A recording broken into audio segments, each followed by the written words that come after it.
Hi friends, எங்கள் பசங்களுக்கு leave விட்டதும் போதுங்க வீட்டில் இருந்துட்டு ஒரே டார்ச்சர்.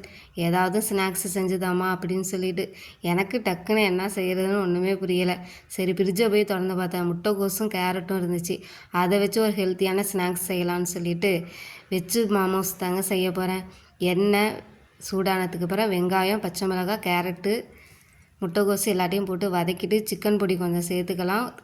டேஸ்ட்டுக்கு உப்பு லைட்டாக சேர்த்துக்கலாம். ஏன்னா மாவில் ஏற்கனவே உப்பு சேர்த்துருப்போம். மாவு நான் பிசைஞ்சு அரை மணி நேரம் ஊற வச்சுட்டேங்க. இப்போ பாருங்கள், வெஜ்ஜு மாமோஸ் செய்கிறதுக்கு அதோடய சேப்பு தான் நம்மளுக்கு முக்கியம். அதை நான் எப்படி செய்கிறேன்ட்டு பாருங்கள். ரொம்ப கஷ்டங்க அது செய்கிறது. இருந்தாலும் அப்படி இப்படின்னு சொல்லிவிட்டு நான் எல்லாத்தையுமே செஞ்சு முடிச்சிட்டேன். எல்லாத்தையும் செஞ்சதுக்கப்புறம் இட்லி பானையில் தண்ணியை ஊற்றி கொதிக்க வச்சதுக்கப்புறம் இந்த மாமோஸ் எல்லாம் எடுத்து நம்ம வரிசையாக அடுக்கி நம்ம வேக வச்சு எடுத்துக்கலாங்க.